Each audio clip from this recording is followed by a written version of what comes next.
সুপ্রভাত বন্ধুরা, সকলে কেমন আছেন? আশা করছি সকলে ভালো আছেন, সুস্থ আছেন, আর আমরাও সকলে ভালোই আছি। এখন বাজছে 6:45। আজকের ব্লগটা এখন থেকেই শুরু করছি। ব্লগটা দেখতে থাকুন, আশা রাখছি ব্লগটা ভালো লাগবে।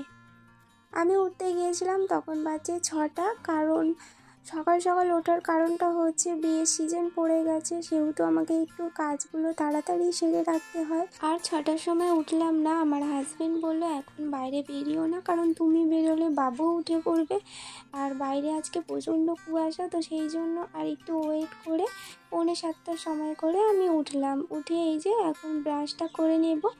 আর দেখলেই তো 6:45, মানে 7টা বাজছে, তখনও কতটা কুয়াশা রয়েছে, ভালোই কুয়াশা রয়েছে। তো ছেলে এখন ঘুমাচ্ছে, সেই সুযোগে আমি চটপট করে একটু কাজগুলো সেরে নিই, কারণ ও উঠলে তো একদম প্রায় 1 ঘন্টা ছাড়তে চায় না, কোলে উঠে বসে থাকে। খাওয়াতে তো 2 ঘন্টা লেগেই যায়, খাওয়াতে আর ওকে চুপ করাতে।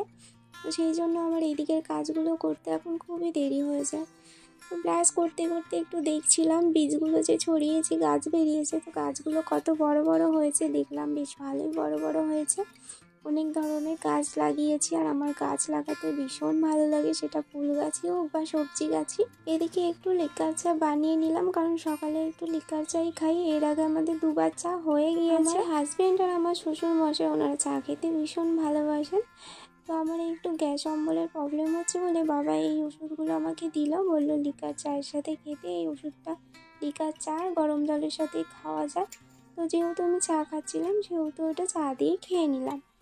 আর এইখানে একটু পেঁয়াজি ভাজি, মানে বাঁধাকপি তা পেঁয়াজও দিয়েছি, কাঁচা লঙ্কা, ওর মধ্যে কিছু মশলা দিয়েছি, দিয়ে ভাজি। এটা খেতে বেশ এই সময় ভালো লাগে, আমার তো খুবই ভালো লাগে। তো দেখো আমার বানানো হয়ে গেছে, অনেকগুলোই বানিয়েছি।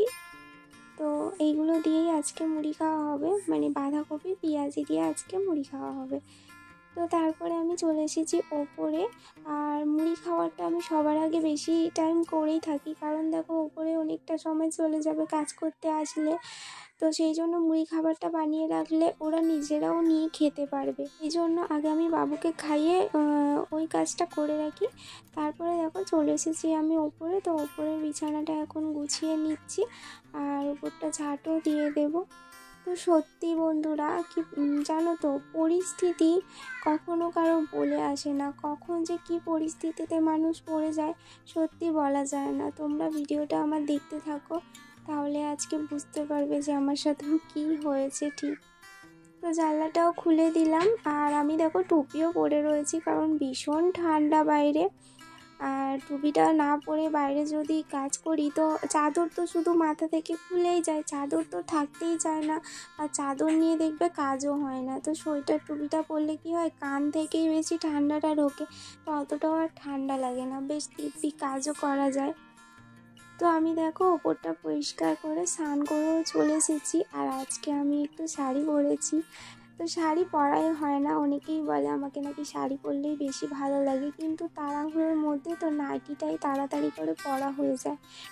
মানে এই সময়টা সকালের দিকে তো ভীষণ তাড়াহুড়ো থাকে, বিকালের দিকে অতটাও তাড়াহুড়ো থাকে না। বিকালের দিকে তো আমি আমার অন্য কাজে ব্যস্ত হয়ে যাই, তো সেই কাজটা যেদিন থাকে আর না থাকে তো অতটাও অসুবিধা হয় না, তাড়াহুড়ো করতে হয় না, ধীরে সুস্থে কাজ হয়। কিন্তু এই সকালের দিকটা কি বলো তো, রান্নার, তার আগে টিফিনের জন্য কিছু বানানো, তার মধ্যে ছেলেকে খাওয়ানো বারে বারে, তো অনেকটাই দেরি হয়ে যায়। জানোই তো সংসারের কাজে যত মানুষ থাকবে তত কাজ। যদি অনেকেই বলে যে তোমার শাশুড়ি মা আছে, কিন্তু দেখো যত মানুষ তত কাজ, তাই না বলো তো? মা আছে, মায়ের মতো কাজ করছে, আমি আছি আমার মতো কাজ করছি, বাবা, আমার হাজব্যান্ড, সবাই কাজের মধ্যে আছে সবসময়। তো কেউ না কেউ কিছু না কিছু কাজ করে যাচ্ছে। সত্যি আমরা সকাল থেকে দুপুর পর্যন্ত একদমই কোথাও দাঁড়ানোর টাইম পাই না, ভীষণই কাজের চাপ থাকে। তো তোমাদের সাথে কথা বলতে বলতে অনেকটাই রান্না এগিয়ে গেছে।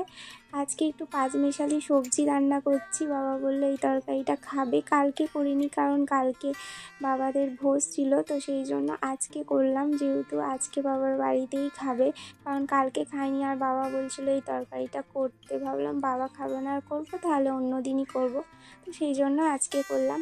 তো তো একটু মাছের রস রেখেছি, কারণ আমার হাজব্যান্ড ওই মাছের ওই রকম রস হলে খাবে, আর যদি খুব গাঢ় করি তো ওইটাও খেতে পছন্দ করে না।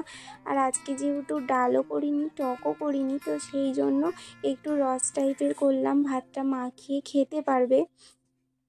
আর পাঁচমিশালি সবজি তরকারিটাও আমার হয়ে গেছে, আর এখানে একটু তেঁতুল দেওয়া মাছও করে নেব।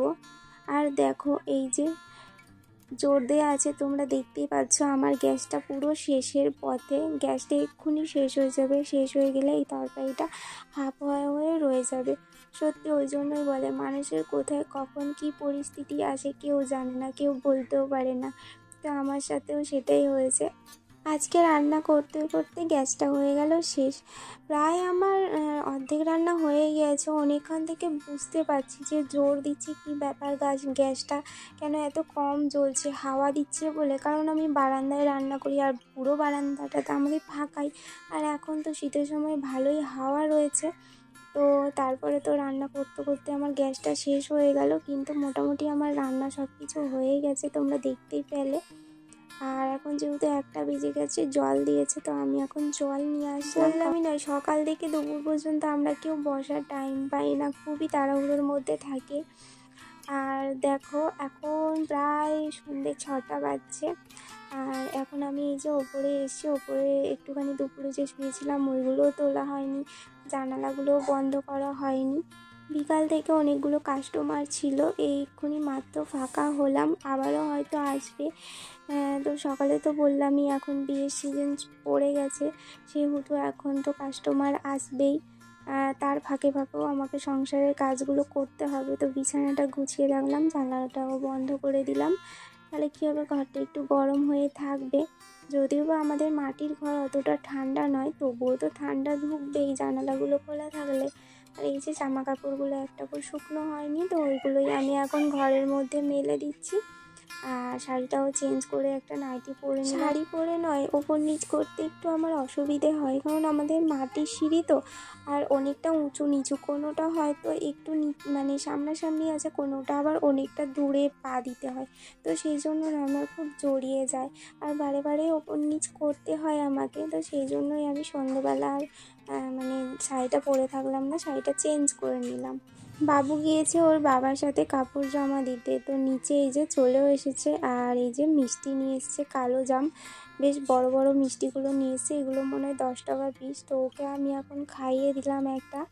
আর তার সাথে এই যে কমপ্লানও নিয়ে এসছে, কারণ ওর কমপ্লানটা প্রায় শেষের পথে। তো বন্ধুরা, আজকের ভিডিওটা আমি এখানেই শেষ করছি, সবাই ভালো থাকবেন, সুস্থ থাকবেন, টাটা।